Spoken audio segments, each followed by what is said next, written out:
Hello guys, welcome to my YouTube channel C G one shot. तो आज हम biology की क्लास स्टार्ट करने वाले हैं। तो सबसे पहले सबसे इम्पॉर्टेंट चैप्टर से हम ये क्लास शुरू कर रहे हैं, वो है सेल। सेल सेल इस चैप्टर से लगभग आपके एग्ज़ाम्स में 1 से 2 क्वेश्चंस हर एग्ज़ाम्स में आते हैं। तो ये चैप्टर काफ़ी लंबा भी है और काफ़ी कॉन्सेप्चुअल भी है, तो इसको बहुत ध्यान से आप समझेंगे। तो देखिए, ये जो आपके सामने इमेज रखा हुआ है, ये एक सेल का इमेज है, जिसमें बहुत सिंपल सेल है इसमें। तो आप देख सकते हैं जो सेल होता है वो लगभग इस प्रकार के आकार का होता है, और सेल के अंदर एक न्यूक्लियस होता है। न्यूक्लियस जैसे ये है न्यूक्लियस, इसको कहते हैं न्यूक्लियस। जैसा आप देख पा रहे हो, ये होता है सेल का न्यूक्लियस। ये पूरा जो होता है ये सेल का न्यूक्लियस है।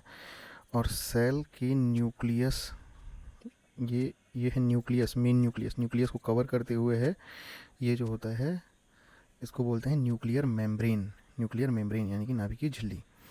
और सेल के चारों ओर जो सेल को कवर करता है, जैसे कि ये सेल है तो सेल के चारों ओर जैसे ऐसे ही एक संरचना होती है जिसको कहते हैं सेल मेम्ब्रेन। यही जो है सेल को प्रोटेक्ट करके रखता है, ये सेल है। और ये देख सकते हैं आप, ये जो होता है ये माइटोकॉन्ड्रिया होता है। ठीक है, तो ये लगभग सेल का बेसिक है। तो सेल के बेसिक जो स्टडी ऑफ सेल होता है उसको बोलते हैं साइटोलॉजी। तो आज से हम जो चैप्टर स्टार्ट कर रहे हैं उसका नाम है साइटोलॉजी। ये चैप्टर कम से कम 6 से 7 लेक्चर लगेगा इसको कंप्लीट करने में, लेकिन इन 6 से 7 लेक्चर्स में से आपके एक क्वेश्चंस आने लगभग कंफर्म है। चलिए हम आगे की तरफ बढ़ते हैं, बेसिक से शुरू करते हैं एकदम, ये सबको पता चलिए। देखिए, सजीव और निर्जीव 2 प्रकार के जीव होते हैं। ठीक है, तो सजीव जो होते हैं उनकी जो बॉडी है वो कोशिका से बनी हुई होती है, यानी कि कोशिका होना बहुत ज़रूरी है। सजीव cell is the basic and fundamental unit of life. तो सबसे बेसिक यूनिट है सेल। कोई भी जो जीव होता है, सजीव होता है, वो कोशिका से ही मिलकर बनी होती है। और निर्जीव किससे बना होता है? तो निर्जीव को आप पढ़ोगे, केमिस्ट्री में पढ़ोगे, वो परमाणु से मिलकर बना होता है। ये आप केमिस्ट्री में पढ़ोगे, मैं ही पढ़ाऊंगा, उसमें आप देख सकते हो। देखो सजीवों के उदाहरण क्या क्या हैं सजीव। तो देखिए, पादप, पादप में भी सेल होता है ना। जानवरों में भी सेल होता है, जीवाणु में भी सेल होता है, कवक में भी सेल होता है, विषाणु में भी सेल होता है, सब में सेल होता है। अब देखो, विषाणु के बारे में ये इंपॉर्टेंट बात है, जो बहुत एक इंपॉर्टेंट चीज़ है जो आती है, ये जो है लिंक होता है सजीव और निर्जीव के बीच का लिंक। लिंक माने कि योजक कड़ी होता है। ऐसा ही क्वेश्चन आता है, डायरेक्ट क्वेश्चन आता है कि सजीव और निर्जीव के बीच का लिंक क्या होता है, तो वो होता है विषाणु। जैसे आगे के टॉपिक्स में मैंने इसे कवर किया हुआ है। देखिए, निर्जीव होता है, यह पोषित कोशिका से ऊर्जा ग्रहण कर सजीव की भांति व्यवहार करने लगता है। जैसे वायरस, कोरोना वायरस ऐसे आया था, तो ये अपने आप में तो निर्जीव होता है, लेकिन जब ये सांस के थ्रू या मुंह के थ्रू हमारे शरीर में घुस जाता है, तो हमारे शरीर की कोशिका से ये ऊर्जा प्राप्त करके ये सजीव के जैसे व्यवहार करने लगता है। यहाँ लिखा हुआ है, ऊर्जा ग्रहण कर सजीव की भांति व्यवहार करने लगता है। और वायरस को सजीव तथा निर्जीव के मध्य की संयोजक कड़ी भी कहते हैं। संयोजक कड़ी को स्टार मार्क कर लेना, ये बहुत इंपॉर्टेंट है, वायरस के बारे में क्वेश्चंस आते हैं, है ना। अब देखो, पोषित कोशिका, होस्ट सेल, वह कोशिका जो वायरस या किसी अन्य प्रकार के सूक्ष्म जीव से संक्रमित होता है, मतलब जिसका यूज़ करके, परजीवी समझ लेना, बस टाइप का ही है। ठीक है, अब कोशिका संगठन, ये देखो, ये वाला क्रम डायरेक्ट इस क्रम से क्वेश्चन आया था। अभी आप प्रयोगशाला परिचारक का जो एग्ज़ाम हुआ था 27 जुलाई को, उस एग्ज़ाम को देख सकते हो आप। इस चीज़ से डायरेक्ट क्वेश्चंस आए थे।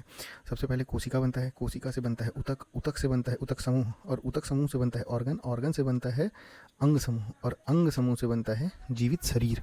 ये वाला क्वेश्चंस डायरेक्ट आया हुआ है। ये प्रयोगशाला परिचारक का PYQ है, अब भी आया हुआ है, ये पिछला जो एग्जाम है उसी में आया हुआ है, यही सेम क्वेश्चंस। तो देखो, बेसिक बेसिक चीज़ों को जो आप इग्नोर करते हो ना, उसी से क्वेश्चन बनते हैं और आपसे छूट जाते हैं, क्योंकि ये कितना सिंपल क्वेश्चन है। ठीक है, चलो आगे बढ़ते हैं। और सबसे पहले देखते हैं, ये देखो, जैसे कि ये बना है सेल, सेल से बना टिश्यू, टिश्यू से बना ऑर्गन, ऑर्गन से बना ऑर्गन सिस्टम, जैसे कि हमारा शरीर। ठीक है, अब देखते हैं जीव द्रव्य यानी कि साइटोप्लाज्म। साइटोप्लाज्म क्या होता है? साइटोप्लाज्म होता है जो कि ये, जैसे कि ये सेल है, मान लो सेल के अंदर ये न्यूक्लियस है, तो न्यूक्लियस के साथ यहाँ पर जो भाग होता है ना, ये जो द्रव्य, यहाँ पर जितनी भी चीज़ें होती है, इसको बोला जाता है साइटोप्लाज्म। साइटोप्लाज्म। तो यहाँ पर 2 भाग होते हैं, एक तो कोशिका द्रव्य भी होता है यानी कि लिक्विड फॉर्म में, और दूसरा केंद्रक का द्रव्य भी होता है, ये केंद्रक का द्रव्य भी होता है। ठीक है, और ठोस भाग भी होता है। ठोस भाग को कोशिकांग कहते हैं, इसी को सेल ऑर्गेनिल बोलते हैं, सेल ऑर्गेनेली। ठीक है, इसी को बोलते हैं कोशिकांग, जैसे कि यहाँ पर आपको मेंशन है। ये देखो, ये सब तरल भाग हैं, ये सब तरल भाग है, और ये ठोस भाग है। अब ये है केंद्रक है, ये। ठीक है, तो ये साइटोप्लाज्म और प्रोटोप्लाज्म। देखो, प्रोटोप्लाज्म में साइटोप्लाज्म और ये सब आते हैं, ये सब हम आगे के में डिस्कस करेंगे, जो अभी आपको बेसिक इंट्रोडक्शन ही दे रहा हूँ मैं। ठीक है, तो सजीव होने के लिए ये भी ज़रूरी है। तीसरा क्या है? ये मेटाबॉलिज्म, चपापचय लिखा हुआ है, ये मेटाबॉलिज्म यानी कि दो, जैसे एनर्जी गेन करना, एक होता है कैटाबॉलिज्म, एक होता है एनाबॉलिज्म। कैटाबॉलिज्म में क्या होता है कि एक जो बड़ा अणु है वो टूट करके दो छोटे छोटे अणुओं में टूट जाता है, तो वो जो है ऊर्जा प्रदान करता है। जैसे कि ग्लूकोज जो है टूटता है तब हम लोग को शरीर में एनर्जी आती है, उसको बोलते हैं कैटाबॉलिज्म। और दो चीज़ जुड़ करके जो है एक बड़ा चीज़ बनाता है, उसको बोलते हैं एनाबॉलिज्म। ठीक है, जैसे कि अमीनो अम्ल से प्रोटीन का बनना, ये जो होता है ये एनाबॉलिज्म प्रोसेस है। लेकिन C6H12O6 ये जो होता है ये कार्बोहाइड्रेट, ये पानी और कार्बन डाइऑक्साइड प्लस ATP बनता है इससे, तो ये ATP जो है हम लोग को ऊर्जा देती है। ठीक, तो ये कैटाबॉलिज्म वाला प्रोसेस हो गया। आगे बढ़ते हैं। न्यूट्रिशन पोषण भी ज़रूरी है। तो देखो, जो स्वयं से पोषित होते हैं उसको स्वपोषी, और जो दूसरे से पोषित होते हैं परपोषी, ऑटोसोम, ऑटोट्रॉपिक और हेटरोट्रॉपिक बोला जाता है। तीसरा जो सजीव की निशानी है उसमें डाइजेशन होना ज़रूरी है, यानी कि जो खा रहे हैं उसका पाचन होना ज़रूरी है। तीसरा है रेस्पिरेशन, यानी कि जैसे कि ये देखिए रेस्पिरेशन का प्रोसेस ऐसा होना ज़रूरी है।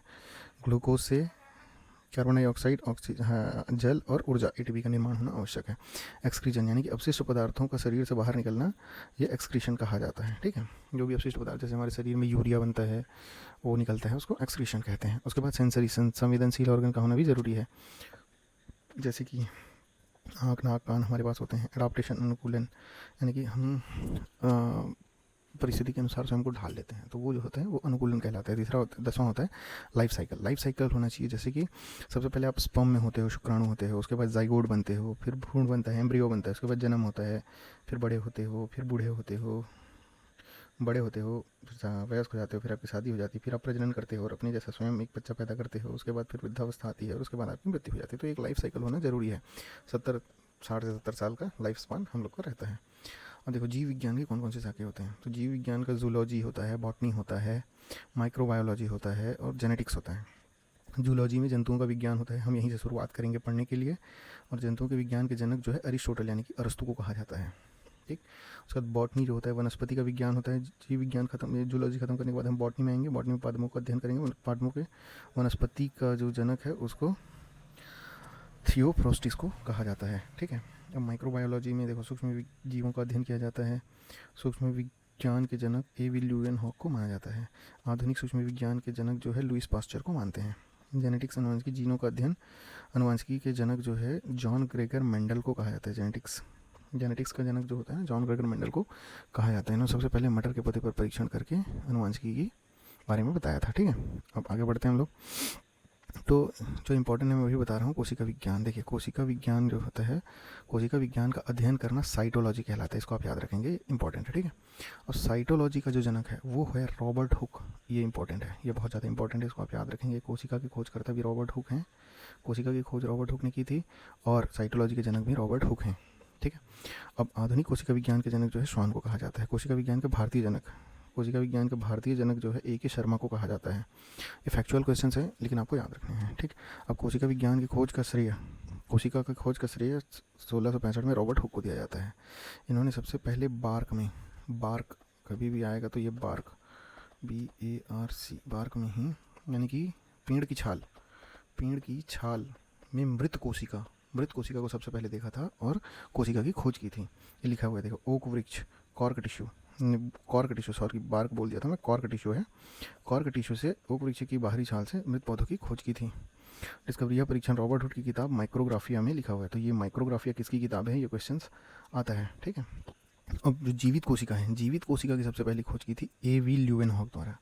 ये क्वेश्चंस भी बनते हैं कि जीवित कोशिका की सबसे पहली खोज किसने की थी, तो A.V. ल्यूवेनहॉक ने जीवित कोशिका की खोज की थी। इसके बाद आगे बढ़ते हैं हम लोग।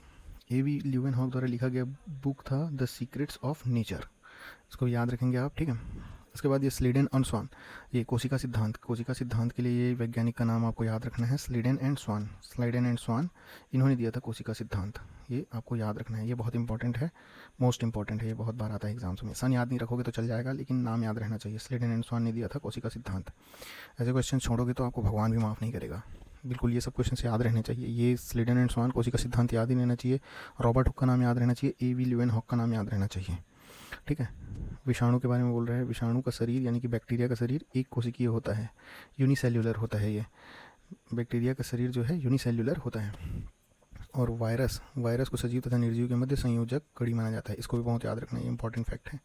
ठीक है, विषाणु पोषित कोशिका में जाकर सजीवों की भांति व्यवहार करता है, ये मैं आपको बता चुका हूँ। ठीक है, अब रुडोल्फ वर्वोचो, ये इसका एक लाइन फेमस है बहुत, वो लाइन आपको याद रखना है, और वो लाइन है ओमनिस सेल्यूला ए सेल्यूला। ये लाइन डायरेक्ट दिया रहता है, ओमनिस सेल्यूला ए सेल्यूला। ये लाइन किसका है? तो रुडोल्फ वर्चो का है। और इसका मतलब क्या होता है? इसका मतलब होता है कि कोई भी नई कोशिका का निर्माण पहले से मौजूद कोशिका से होती है। ये आपको याद रखना है। ठीक है, ये भी याद रखना है।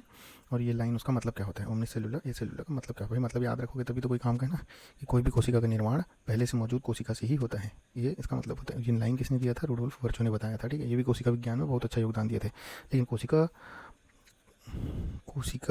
सिद्धांत किसने दिया करके जब क्वेश्चन आएगा तो आपको स्लीडन एंड स्वान ही लगाना है, याद रखना। ठीक है, अब कोशिका सिद्धांत का ये भी एक पार्ट था, लेकिन ज़्यादा योगदान जो है उन्होंने दिया था, स्लीडन एंड स्वान ने, इसलिए उनका नाम आता है। ठीक है, अब देखो संसार, ये फैक्ट्स हैं कुछ, ये फैक्ट्स हैं कुछ जो बहुत ज़्यादा एग्जाम्स में पूछे जाते हैं। ये देखिए, ये फैक्ट, संसार की सबसे छोटी कोशिका कौन सी होती है? जीवाणु की, बैक्टीरिया की कोशिका सबसे छोटी होती है। लेकिन कौन सी बैक्टीरिया? उस बैक्टीरिया का नाम है माइकोप्लाज्मा। इसकी बैक्टीरिया सबसे ज़्यादा छोटी होती है। आकार याद करने की ज़रूरत नहीं है आपको, इसका दूसरा नाम भी नहीं आता है, उतना इंपॉर्टेंट नहीं है, ये याद रखना आपको, माइकोप्लाज्मा याद रखना, लेकिन है ना, माइकोप्लाज्मा को नहीं भूलना है। और संसार की सबसे बड़ी कोशिका सब जानते हैं, शुतुरमुर्ग का अंडा। ठीक है, अब मानव शरीर की बात कर लेते हैं। मानव शरीर से भी क्वेश्चन आते हैं। मानव शरीर की सबसे बड़ी कोशिका होती है मादा अंडाणु, या एग जो बनता है ना वो। और सबसे छोटी कोशिका होती है नर शुक्राणु, यानी कि स्पर्म। स्पर्म सबसे छोटी कोशिका होती है। और सबसे लंबी कोशिका कौन सी होती है? तो तंत्रिका कोशिका, यानी कि न्यूरॉन है ना, इसको आप याद रखना अच्छे से। ये तीनों बहुत इंपॉर्टेंट है, ये फैक्ट भूलना ही नहीं है। ये फैक्ट भी बहुत इंपॉर्टेंट है और ये वाला फैक्ट भी बहुत इंपॉर्टेंट है। ये सब आप नोट कर लीजिए, इसको बार बार आपको पढ़ना पड़ेगा तब जाके याद होगा। अब देख लीजिए, एक कोशिकीय जीव और बहुकोशिकीय जीव, यानी कि यूकैरियोटिक और ये प्रोकैरियोटिक मतलब एक कोशिकीय जीव, और यूकैरियोटिक मतलब बहुकोशिकीय जीव। तो एक कोशिकीय जीव में होते हैं अमीबा, पैरामीशियम, और बहुकोशिकीय जीव में पादप, शैवाल, जंतु, मानव, हम सब बहुकोशिकीय जीव हैं। इसके उदाहरण से क्वेश्चन आते हैं, तो इनके उदाहरण को आप याद रखना। ठीक है, अब कोशिका के प्रकार, कितने टाइप की कोशिकाएं होती है? तो कोशिकाएं दो प्रकार की होती है, एक होती है प्रोकैरियोटिक, दूसरा होती है यूकैरियोटिक। तो ये देखो, प्रोकेंद्रिकीय कोशिका या प्रोकैरियोटिक कैसी कोशिका, ये जो है बहुत पुराने कोशिकाएं होती हैं। पुराने टाइम में केंद्रक इसमें अनुपस्थित या अपरिपक्व होता है। केंद्रिका झिल्ली जो होती है वो अनुपस्थित होती है। इसका उदाहरण जो होता है वो होता है जीवाणु कोशिका, साइनोबैक्टीरिया, ब्लू ग्रीन एल्गी, ये सब जो होते हैं ये प्रोकैरियोटिक सेल्स होते हैं। ठीक है, ये प्रकाश संश्लेषण कर सकते हैं। साइनोबैक्टीरिया जो होता है ना वो प्रकाश संश्लेषण कर सकता है। इसके बाद जो होता है सेल वॉल इसमें नहीं होता, सेल वॉल इसमें उपस्थित नहीं होता है। ठीक है, इनकी कोशिका भित्ति का निर्माण पेप्टिडोग्लाइकोन, अमीनो एसिड और म्यूमेरिक अम्ल से होता है। इनकी जो कोशिका भित्ति होती है ना, सेल मेम्ब्रेन, उसका जो निर्माण होता है पेप्टिडोग्लाइकेन, अमीनो एसिड तथा म्यूमेरिक अम्ल से होता है। अपवाद जो होता है इसमें माइकोप्लाज्मा जो बैक्टीरिया है उसमें कोशिका भित्ति नहीं होती। ठीक है, अब ये देखो, माइटोकॉन्ड्रिया जो है उसमें नहीं होता है, गोल्जी बॉडी भी नहीं होता है, लाइजोसोम भी नहीं बना होता है, एंडोप्लाज्मिक रेटिकुलम, अंतःप्रद्रवी जालिका अनुपस्थित होता है, राइबोसोम ये भी अनुपस्थित होता है। 70 इस प्रकार का ये उपस्थित होता है ना, राइबोसोम उपस्थित होता है। इस पॉइंट को आप लिख लेना कि कौन सा चीज़ दोनों में उपस्थित होता है, प्रोकैरियोटिक और यूकैरियोटिक में। ये देखो, बाकी सब चीज़ अनुपस्थित है, माइटोकॉन्ड्रिया नहीं है, गोल्जी बॉडी नहीं है, लाइजोसोम नहीं है, एंडोप्लाज्मिक रेटिकुलम नहीं है, लेकिन क्या है? राइबोसोम है। तो राइबोसोम को आप अलग से नोट डाउन कर लेना। ठीक है, अब जीवाणु कोशिका का अनुवांशिक पदार्थ जो होता है डीएनए होता है। ये जो है गोलाकार तथा एकल कुंडलित होता है। ठीक है, अब यूकैरियोटिक सेल के बारे में पढ़ लेते हैं। यू का मतलब होता है नया, कैरियोटिक का मतलब होता है केंद्रक, यानी कि जो केंद्रक होता है वेल डेवलप्ड केंद्रक होता है। वेल डेवलप्ड होता है मतलब इसके केंद्रक में सब चीज़ पाए जाएंगे। इसके केंद्रक में ये जैसे सेल है तो सेल का सबसे बड़ा भाग होता है केंद्रक। केंद्रक के अंतर्गत ही जो है डीएनए और आरएनए, जितने भी जीन वाले चीज़ होते हैं ना, ये सब चीज़ केंद्रक में ही होते हैं। केंद्रक सेल का सबसे बड़ा हिस्सा केंद्रक होता है, और दूसरा सबसे बड़ा हिस्सा माइटोकॉन्ड्रिया होता है। तो सेल का सबसे बड़ा हिस्सा जो है केंद्रक है, ये वेल डेवलप्ड होता है, लेकिन उसमें वेल डेवलप्ड नहीं होता है। ठीक है, अब देखो, इसमें जो यूकैरियोटिक के उदाहरण क्या है? पादप कोशिका, शैवाल कोशिका, एल्गी कोशिका, जंतु कोशिका, मानव कोशिका, ये सब जो होते हैं ये यूकैरियोटिक होता है। अब इसका क्वेश्चन कैसे आता है कि इनके जो क्या बोलते हैं सेल हैं वो कैसे बने हुए होते हैं? तो इनकी जो सेल वॉल है, इनका जो सेल वॉल है वो किससे बना होता है? जैसे पादप कोशिका का सेल वॉल है, मानव कोशिका में तो कोशिका भित्ति नहीं होती है, अब सेल वॉल नहीं होता है, केवल सेल मेम्ब्रेन होती है। तो सेल वॉल किस में होता है? एक तो और वो किससे बनी होती है? जैसे पादप कोशिका का जो सेल वॉल है वो सेल्यूलोज प्लस हेमी सेल्यूलोज से बना होता है। आंसर में आपको सेल्यूलोज ही लेना है, यही रहता है ऑप्शन में। शैवाल की कोशिका भित्ति जो है सेल्यूलोज और गैलेक्टोज से बनी होती है, इसके आंसर में जो है गैलेक्टोज रहता है। कवक कोशिका का जो है वो काइटिन की बनी होती है, ये बहुत ज़्यादा आता है कवक, ठीक है। कवक की जो कोशिका भित्ति है वो काइटिन की बनी होती है, बहुत ज़्यादा आता है। जंतु में कोशिका नहीं होता, मानव में भी कोशिका भित्ति नहीं पाई जाती है। अब देखते हैं, वही बताया ना, माइटोकॉन्ड्रिया उपस्थित रहता है, गोल्जी बॉडी उपस्थित, उसमें जो नहीं रहता ये राइबोसोम को याद रखना, ये दोनों में रहता है। लेकिन यूकैरियोटिक में अपन कौन सा देखे थे? 70S प्रकार का है। और ये प्रोकैरियोटिक में कौन सा देखे? 70S प्रकार का है। यूकैरियोटिक में कौन सा है? 80S प्रकार का है। इसको आप ध्यान रखना है ना, यही बस ध्यान रखना है। लाइसोसोम उपस्थित रहता है, अनुवांशिक पदार्थ DNA द्विकुंडलित प्रकार का होता है, और उसमें क्या है? सिंगल कुंडलित रहता है, ठीक है। अब आप देख सकते हो यहाँ पर प्रोकैरियोटिक सेल, ये देखो, ये यूकैरियोटिक सेल है, ये प्रोकैरियोटिक सेल है, इसमें सब चीज़ है। क्या है इसमें? देखो, इसमें मैं आपको दिखा देता हूँ। न्यूक्लियस है, एंडोप्लाज्मिक रेटिकुलम है, साइटोप्लाज्म है, सेल मेम्ब्रेन है, DNA है, लाइसोसोम है, राइबोसोम है। राइबोसोम तो खैर दोनों में होता है। माइटोकॉन्ड्रिया है, गोल्जी एपरेटस है। इसमें देख लो आप, साइटोप्लाज्म है, लेकिन इसमें राइबोसोम है, देखो सेल वॉल दोनों में रहता है, ठीक है। अब मनुष्य के शरीर में क्या क्या होता है, ये जो जितने भी चीज़ आप देख रहे हो, इसको सब चीज़ को हम लोग को 5 से 10 मिनट का हर एक चीज़ के ऊपर लेक्चर लेना पड़ेगा, ठीक है, तब जाके ये खत्म होगा। इसीलिए ये जो सीरीज़ है ये 5 से 7 लेक्चर्स की चलेगी ही चलेगी, क्योंकि इसमें सब चीज़ को पढ़ना पड़ेगा हमको, और सब में से किसी में भी क्वेश्चंस आ सकते हैं। इसमें क्वेश्चंस जो हैं जनरली साइंटिस्ट के नाम से आते हैं कि किसने खोजा था, उसके काम क्या है, वर्क के नाम से आते हैं, या उसको क्या बोला जाता है। जैसे ब्रेन होता है, ब्रेन बोलते हैं, मैनेजर ऑफ द सेल बोलते हैं, तो ये किसको बोला जाता है? न्यूक्लियस को बोला जाता है। तो इस टाइप से आते हैं। आत्महत्या का थैला किसको बोलते हैं? तो लाइसोसोम को आत्महत्या का थैला बोलते हैं। तो ये सब इस टाइप से क्वेश्चन आते हैं। तो एक एक करके ना ये सारे ऑर्गन्स, ये सारे ऑर्गन सेल ऑर्गेनिल हैं, सेल के अंदर सब पाए जाते हैं। तो इनके बारे में एक एक करके 2-2 से 5-5 मिनट के बारे में हम समझते चलेंगे, तब जाके आपका सेल वाला टॉपिक कंप्लीट होगा। तो आज मैं आपको सबका नाम बता देता हूँ, फिर कल से चालू करेंगे अपन, न्यूक्लियस से चालू करेंगे, ठीक है। तो ये होता है न्यूक्लियस। देखो ये जैसे सेल है ना, सेल के बीचों बीच में सबसे बड़ा जो होता है वो होता है न्यूक्लियस। पहले ही बताया था आपको, सबसे बड़ा होता है न्यूक्लियस। और दूसरा सबसे बड़ा ऑर्गन होता है माइटोकॉन्ड्रिया। माइटोकॉन्ड्रिया दूसरा सबसे बड़ा होगा, ठीक है, लाइसोसोम है। उसके बाद वैक्यूल होता है, न्यूक्लियोई होता है, एंडोप्लाज्मिक रेटिकुलम होता है, ER बोलते हैं इसको। उसके बाद ये एक स्मूथ टाइप का होता है, एक रफ टाइप का होता है, 2 टाइप का होता है, स्मूथ और रफ। फिर प्लाज्मा मेम्ब्रेन होता है, फिर गोल्जी कॉम्प्लेक्स होता है, माइक्रोवेली होता है, साइटोप्लाज्म होता है, और सेंट्रियोल्स होता है, माइक्रोट्यूब्यूल्स होता है, राइबोसोम होता है। राइबोसोम का काम क्या होता है? इसका एकमात्र काम आप याद रख लेना, प्रोटीन। राइबोसोम कहीं भी आपको दिख जाए, प्रोटीन ही मार के आना, कुछ भी चीज़, प्रोटीन का सिंथेसिस करना, प्रोटीन को बनाना, ये दोनों काम जो है राइबोसोम का ही होता है। ये राइबोसोम ही इसमें पाया जाता है, किसमें? रफ एंडोप्लाज्मिक रेटिकुलम में राइबोसोम पाया जाता है। तो राइबोसोम अगर इसमें पाया जा रहा है तो इसका काम भी क्या हो जाएगा? प्रोटीन सिंथेसिस, या प्रोटीन बनाना होता है।